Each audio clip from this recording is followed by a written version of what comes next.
Então, bom dia a todos. Nós estamos aqui em mais uma reunião do CEPET. Quem vai apresentar essa aula para a gente é o Guilherme Saci. Saci ou Sassi? Sassi. Sassi. Guilherme Sassi. Ela vai falar sobre a circulação pulmonar. Então, a gente continua fazendo aquele nosso curso de hemodinâmica, seguindo então o livro de monitorização hemodinâmica. Tá? Então, pode apresentar, Guilherme. Bom dia a todos. Então, bom dia, meu nome é Guilherme, sou R1 de Medicina Intensiva do CEPET. Então, o capítulo de hoje é sobre circulação pulmonar. Então, a estrutura da aula vai ser, primeiro, as características estruturais da circulação pulmonar, a função vascular pulmonar, vai seguir com a vasoconstrição pulmonar por hipóxia, a hipertensão pulmonar na UTI e uns itens assim para a gente levar para casa. Então, começando pelas características estruturais da circulação pulmonar. A circulação pulmonar ela tem uma baixa pressão e um alto fluxo. Ela tem uma capacidade de adaptação e remodelamento, principalmente em doenças pulmonares crônicas ou em doenças cardíacas crônicas. E ela tem uma reatividade tanto à hipóxia quanto a variações de pH.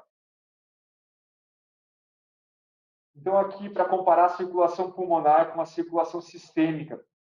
A circulação pulmonar, então, ela tem uma baixa pressão, porque ela tem uma estrutura muscular dos vasos menor quando comparada com a circulação sistêmica. Então, aqui na circulação sistêmica, a musculatura dos vasos, principalmente das arteríolas, faz com que tenha uma grande diferença de pressão. Já na circulação pulmonar, essa pressão é baixa, mas como não tem essa diferença, o pulso que vem de sangue é um fluxo pulsátil. Aqui, para exemplificar a estrutura do alvéolo dos vasos. Então, o alvéolo, tá aqui, ele tem as veias e as artérias que estão conectadas no tecido conectivo do alvéolo. Então, quando tem a distensão desse alvéolo pelo aumento do ar, os vasos eles distendem juntos.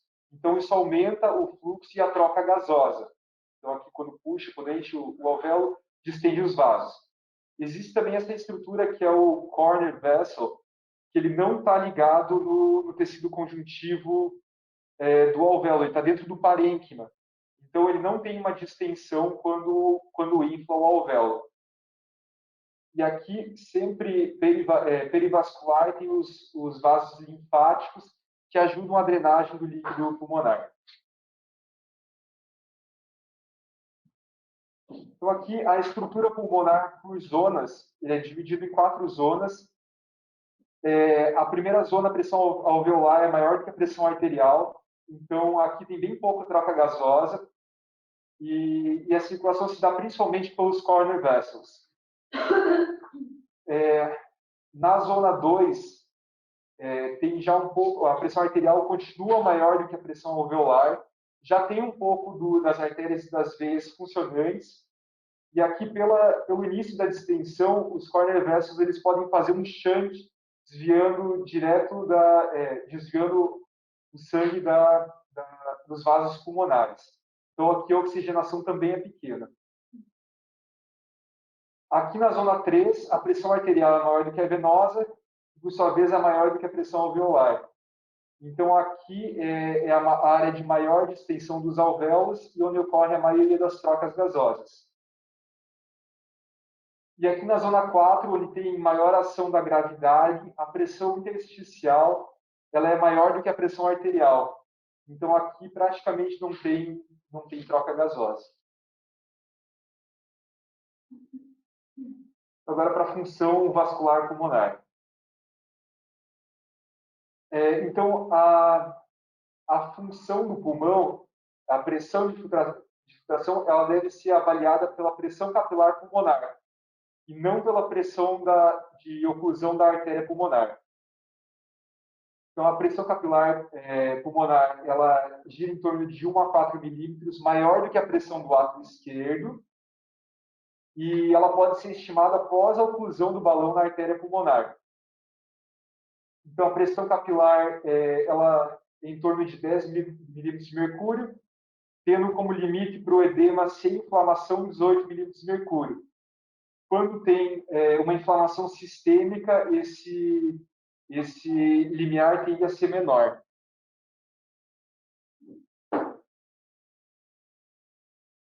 Essa aqui é a equação de Gard, que estima, então, a pressão capilar pulmonar e, consequentemente, a pressão de filtração. Então, seria a pressão no átrio esquerdo menos 0,4. A pressão no átrio esquerdo, a pressão média do átrio esquerdo, menos a pressão no átrio esquerdo.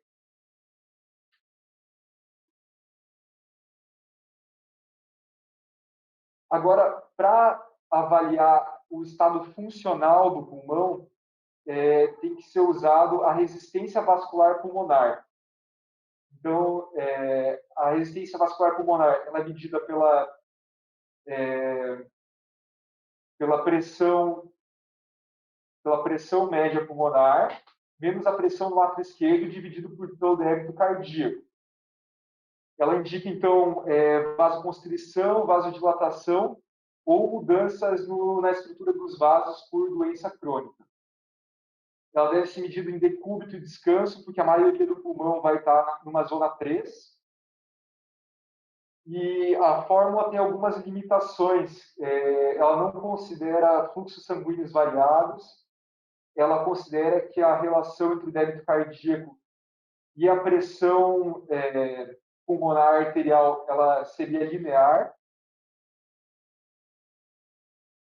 E uma outra limitação é que sempre que tem um aumento na pressão do átrio esquerdo, tem um aumento também na pressão pulmonar arterial, que a equação considera uma relação de 1 para 1, mas na realidade, devido à distensibilidade dos vasos pulmonares, ele acaba sendo um aumento de 1 na pressão do átrio esquerdo, gera um aumento menor do que 1 na pressão arterial pulmonar.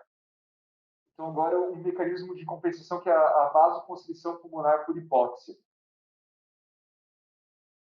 Então, é um mecanismo bem interessante. A hipóxia causa a vasoconstrição pulmonar e isso faz uma redistribuição do sangue para as áreas oxigenadas. Isso acontece bastante em casos agudos. Quando tem uma hipóxia crônica, acaba levando a um remodelamento pulmonar, com alteração da camada muscular dos vasos e uma alteração da matriz extracelular com ativação dos fibroblastos. Então, isso acaba gerando um aumento sustentado da pressão arterial pulmonar. Existem fatores que interferem nessa vasoconstrição por hipóxia. Então, o que levaria ao aumento da vasoconstrição seria a acidose ou medicações inibidoras da COX e outros fatores que inibem a vasoconstrição e, consequentemente, aumentam o shunt. Então, seria hipercapnia sem acidose, processos inflamatórios, os vasodilatadores com prostaglandinas, nitratos e bloqueador do canal de cálcio e inibidor da fosfodiesterase 5.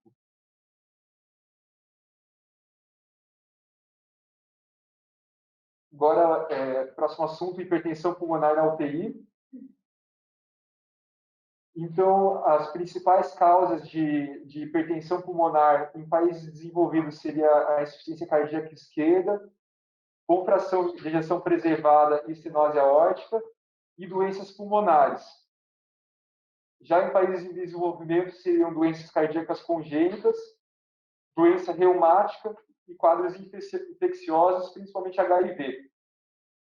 E na UTI, a principal causa é a insuficiência cardíaca esquerda crônica.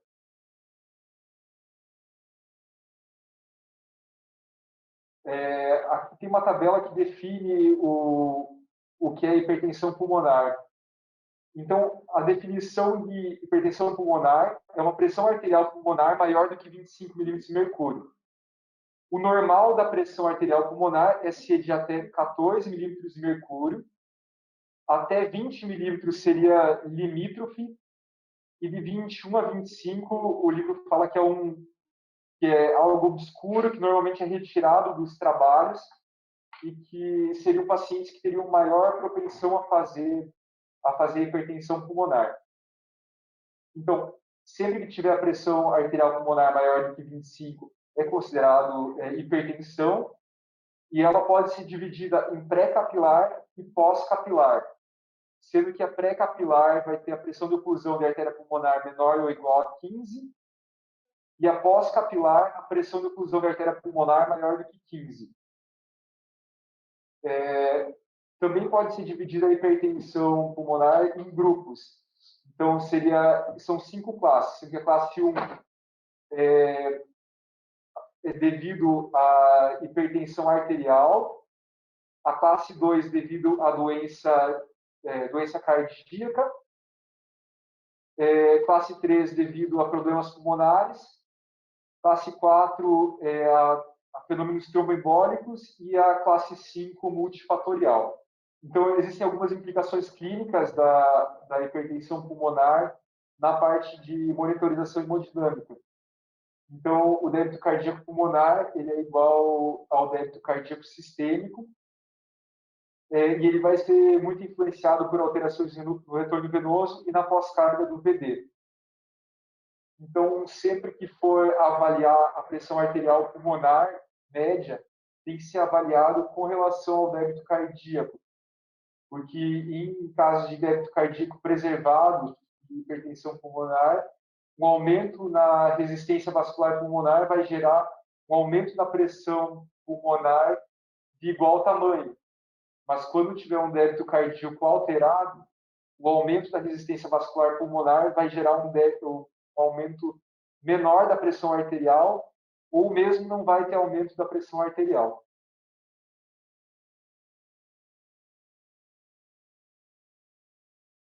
Uma outra implicação clínica é que a hipertensão pulmonar leva à falência de ventrículo direito, consequentemente baixo débito cardíaco, aumenta a pressão diastólica final de ventrículo direito e aumenta a pressão de átrio direito.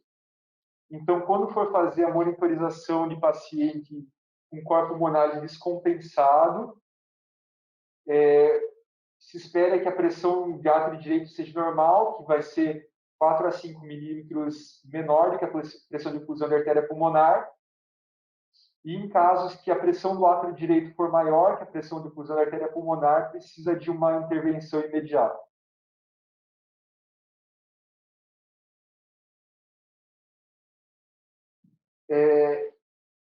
Outra implicação clínica da hipertensão pulmonar é que existem quadros agudos e quadros crônicos. Em quadros agudos, normalmente o paciente tem um quadro passivo, e em quadros crônicos ele pode fazer um quadro reativo, que seria um quadro exacerbado. Então, aqui nesse gráfico, ele compara um paciente passivo, que é o linear, com um paciente reativo, que seria o tracejado. Então, conforme aumenta o volume sistólico, espera que aumente aqui também, e no paciente passivo, a pressão arterial diastólica vai ser igual à pressão, ou próxima, à pressão da artéria pulmonar. Em pacientes que têm um quadro reativo, o aumento da pressão arterial pulmonar diastólica com o aumento do volume sistólico acaba sendo maior do que a pressão de oclusão da artéria pulmonar.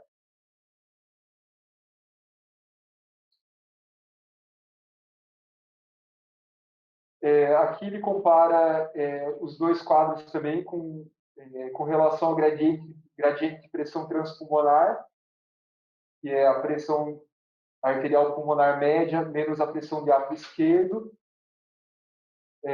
Então, para pacientes passivos, que seria o quadro mais em quadro agudo, o aumento no volume sistólico leva a um aumento no gradiente de pressão transpulmonar, mas ele mantém estável o gradiente de pressão diastólico, seriam fatores independentes, e ele fica estável.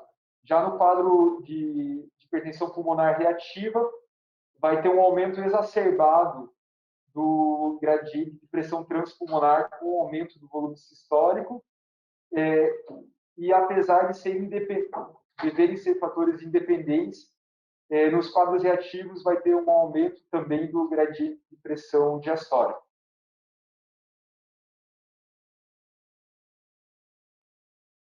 Uma última implicação clínica que o livro cita é que em pacientes de SARA é utilizado uma PIP elevada para recrutamento, então acaba alterando as zonas pulmonares. Então, a zona 4, que é a mais dependente da gravidade, acaba mudando para a zona 3, e o pulmão de zona 3 acaba se transformando em pulmão de zona 2 e zona 1. Então, muitas vezes, quando vai fazer a medição, a ponta do catéter acaba ficando no pulmão que está em zona 2 ou zona 1. Então, isso traz uma medida incorreta da pressão de oclusão da artéria pulmonar. Então, ele cita como um mecanismo de corrigir essa medida seria diminuindo a PIP ou colocando o paciente em posição prona. Então, o que fica de destaque na aula, então, que a circulação pulmonar é de baixa pressão e pulsátil devido à diferença do vaso, que tem uma camada muscular média menor do que da circulação sistêmica, que a hipóxia ela é essencial para desviar o sangue de áreas menos para áreas mais oxigenadas. Em quadros de insuficiência cardíaca esquerda aguda, a pressão arterial diastólica vai ser igual à pressão de átrio esquerdo. E em quadros de insuficiência cardíaca esquerda crônica, vai ter o remodelamento pulmonar. Então, a pressão arterial diastólica vai ser maior do que a pressão arterial esquerda. Então, nesses casos de C crônica, não dá para considerar a pressão arterial pulmonar como marcador de pressão arterial. E, por último, a hipertensão pulmonar ela é caracterizada como uma pressão arterial média maior ou igual a 25 e pode ser dividido em pré ou pós-capilar, dependendo dos valores da pressão de oclusão da artéria pulmonar. Seria isso.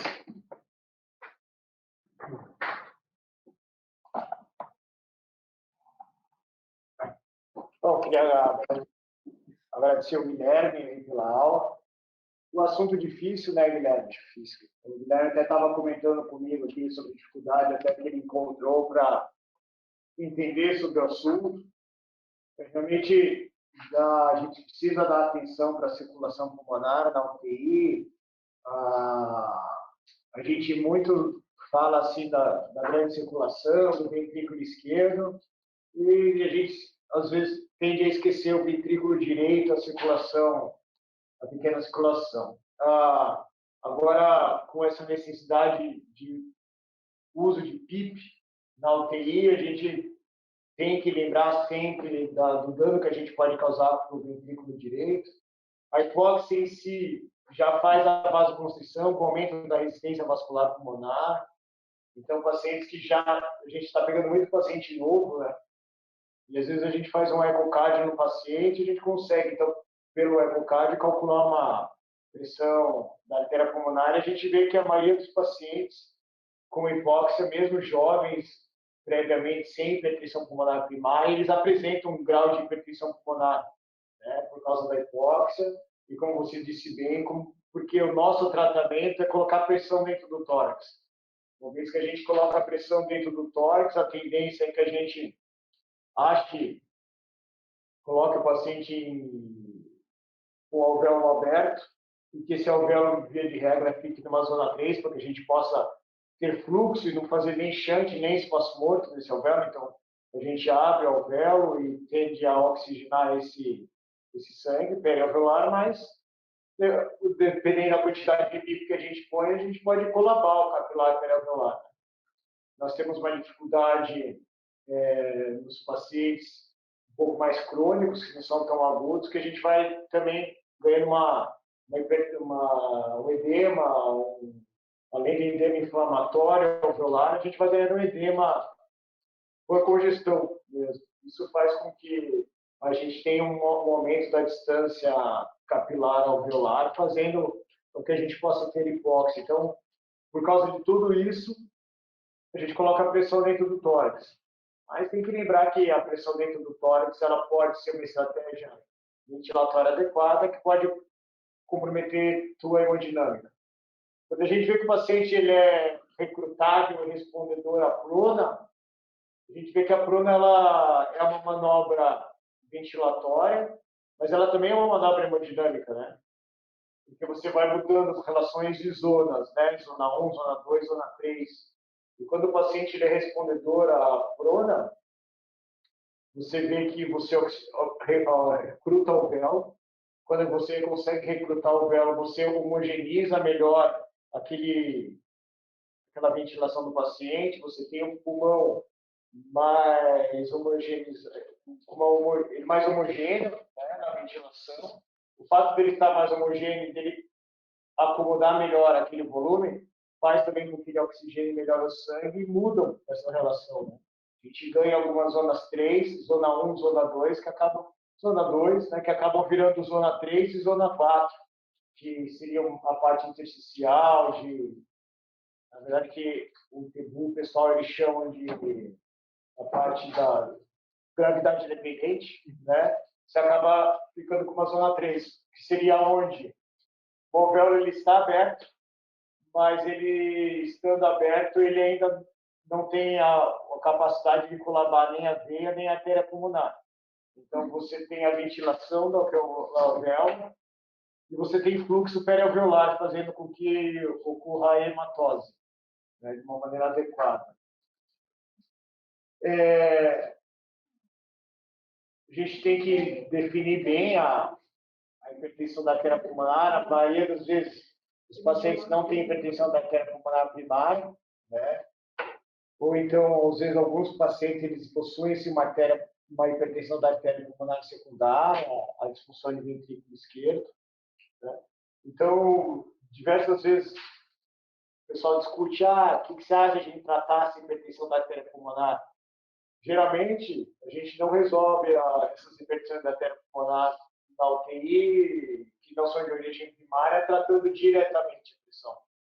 A gente teria que tratar a causa, porque aí a gente consegue fazer com que esse paciente ele venha a melhorar o quadro. Às vezes a gente tem hipertensão da artéria pulmonar mecânico, né? Então, PEP, a gente está tendo muito evento tromboembólico, então, às vezes aquela hipertensão da artéria pulmonar ela é de origem mecânica. Então, quando ela é de origem mecânica, então, às vezes fazer a liberação daquele trombo, fazer o tratamento daquele obstrução mecânica seria o caso, tá? O doutor uma vez explicou de uma maneira muito bacana para a gente a fisiopatologia da hipertensão da artéria pulmonar, o efeito Haldane. Eu vou deixar o doutor explicar essa parte. O senhor gostaria de falar alguma coisa sobre isso, doutor? Uma vez o senhor explicou para a gente na beira do leito, eu lembro que eu era residente ainda, o senhor acabou explicando a fisiopatologia da hipoxemia, da hipertensão da artéria pulmonar pela hipoxemia. Oi, Rafa. Oi, Guilherme. Então, acho que, como vocês já mostraram e já comentaram, a circulação pulmonar, infelizmente, ela é relativamente esquecida ou a gente pensa de uma forma viciada na circulação sistêmica e deixa a circulação pulmonar como sendo secundária. Mas eu diria que, como vocês mostraram e comentaram, conhecer os mecanismos fisiológicos e fisiopatológicos que o Guilherme apresentou nesse capítulo são fundamentais para poder entender ventilação mecânica, entender ventilação em posição prona, entender os mecanismos de hipoxemia, e até entender os mecanismos de alterações de repercussão para o ventrículo direito, tanto agudos quanto crônicos, do aumento da pressão na artéria pulmonar. Sim, rotineiramente, ou resumidamente, eu diria que, como foi dito, é uma circulação de baixa pressão com alto fluxo, entender que esse alto fluxo acaba tornando a circulação pulmonar muito vulnerável, né? É uma circulação relativamente pequena, que na unidade do tempo tem que circular todo o sangue que está circulando na circulação sistêmica, né? Então, na circulação sistêmica, nós temos praticamente todo o corpo, o sangue poder ser distribuído ao redor de 5 litros por minuto, mais ou menos. Na circulação pulmonar, só tem o pulmão para circular a mesma quantidade de sangue. Então, é um fluxo altamente veloz, rápido, que passa pelo alvéolo muito rapidamente. E esse fluxo ele é altamente sensível às coisas que estão acontecendo ao redor, né? Então, entender que o pulmão é um órgão que está suspenso dentro da caixa torácica, e a circulação pulmonar, ela, de alguma forma, ela não é distribuída igualmente em todo o pulmão. Ela é muito mais distribuída nas regiões dependentes do pulmão do que nas regiões mais altas.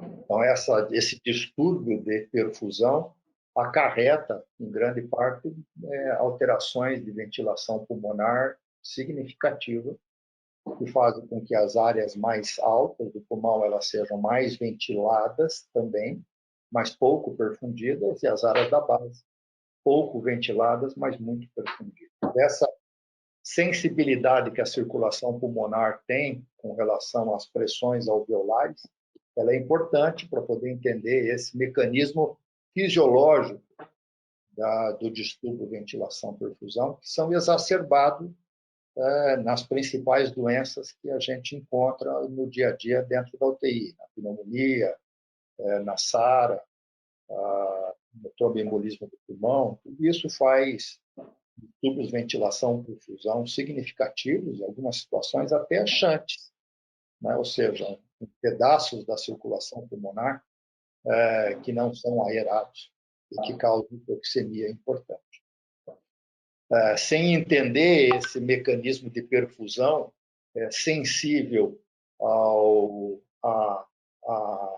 às alterações de gravidade e sensível ao peso do pulmão, a gente não consegue entender de uma forma clara os mecanismos de hipoxemia que a gente encontra frequentemente na beira do leito.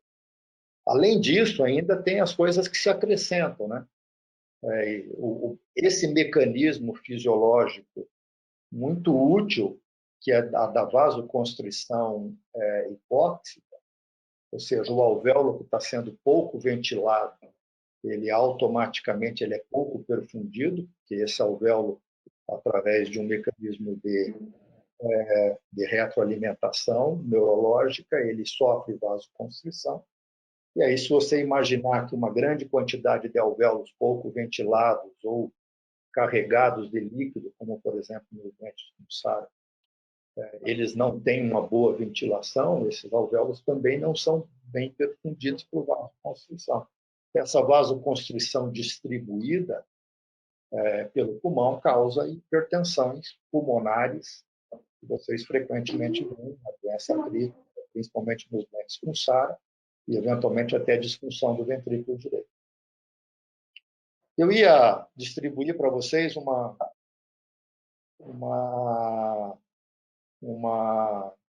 revisão importante do JAMA, acho que da semana passada, que é disfunção do ventrículo direito dentro da UTI e a importância que tem esses doentes quando eles desenvolvem hipertensão pulmonar, quando desenvolvem disfunção do ventrículo direito.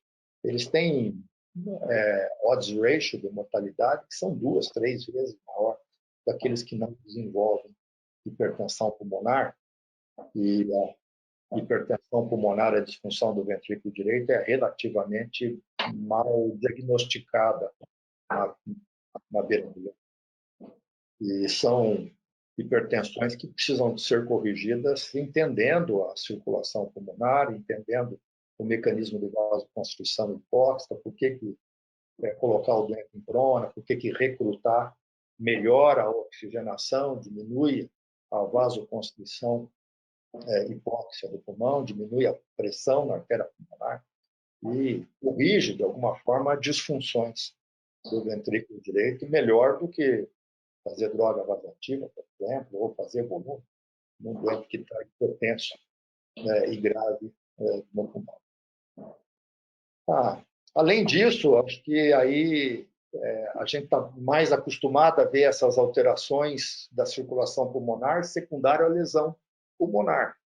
Mas isso porque a circulação pulmonar ela é altamente vulnerável, né? Pelo fato de funcionar com baixa pressão e alto fluxo, ela é muito vulnerável às lesões pulmonares. Isso altera muito a perfusão e o fluxo pulmonar. Né? Imagine que se o fluxo pulmonar ele fosse de altas pressões, com pressão sistólica de 100, 120, pequenas alterações no pulmão não causariam alteração na circulação. O fato dela ser uma circulação de baixa pressão faz com que ela fique muito vulnerável. Quando você põe o doente no ventilador, quando o doente faz uma telectasia, quando o doente faz um edema de pulmão cardiogênico ou não cardiogênico, faz vasoconstrição hipóxita, tudo isso faz com que a circulação pulmonar seja muito dinâmica, ela tem que circular, né? Se você entope um vaso, o sangue tem que passar num outro lugar, ele tem que passar 5 litros por minuto ali, queira ou não queira, e senão nós vamos ter prejuízo da circulação sistêmica. E como já foi dito numa aula passada, o fluxo pulmonar tem que ser igual ao fluxo sistêmico, eles têm que ser iguais, eles não podem ser desiguais por mais do que alguns poucos segundos, alguns poucos minutos, porque o sangue não se acumula de uma forma significativa numa circulação com relação ao. Além disso, ainda tem todas as alterações crônicas, né, de como é que a circulação pulmonar fica comprometida cronicamente no doente que tem insuficiência cardíaca crônica, né, no doente que tem doença pulmonar crônica, tanto então, uma hipertensão pulmonar pós-capilar ou pré-capilar. As doenças cardíacas ela é pós-capilar, mas leva a hipertensão pulmonar, é importante, e as disfunções do ventrículo direito, que vocês veem naqueles doentes com insuficiência cardíaca crônica, ou naqueles pós-operatórios de doente de correção de válvula mitral, que eventualmente o pessoal gosta de usar milrinona, porque ela seria melhor que o dobutamina, talvez porque diminui um pouco a pressão na artéria pulmonar mais do que a dobutamina, não porque tenha um efeito inotrópico muito diferente. Enfim, e ainda tem o outro lado, que é o do tromboembolismo de pulmão. A gente está acostumado a pensar em tromboembolismo de pulmão de uma forma muito dicotômica. Né? O doente tem tromboembolismo de pulmão ou não tem tromboembolismo de pulmão? Quando, na grande maior parte das vezes, o doente tem uma outra doença que é complicada por um tromboembolismo de pulmão. Né? Então, é aquele doente que tem uma circulação pulmonar que está mais ou menos estável e tem 10, 15, 20% do comprometimento da circulação pulmonar.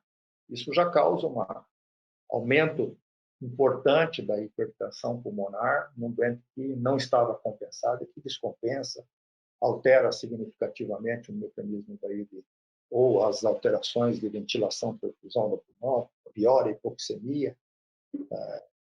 O tromboembolismo de pulmão, então, deve ser uma constante. A gente lida com o tromboembolismo de pulmão que não deve ser de uma forma dicotômica. Tem ou não tem? Praticamente, eu diria que a maioria tem, né? E que em alguns, esse tromboembolismo de pulmão piora significativamente a doença de base. E que precisa ser tratado, precisa de ser controlado, minimizado. melhores profilaxias, enfim. Eu acho que é mais um capítulozinho, né, Rafa, que é importante o pessoal ter isso como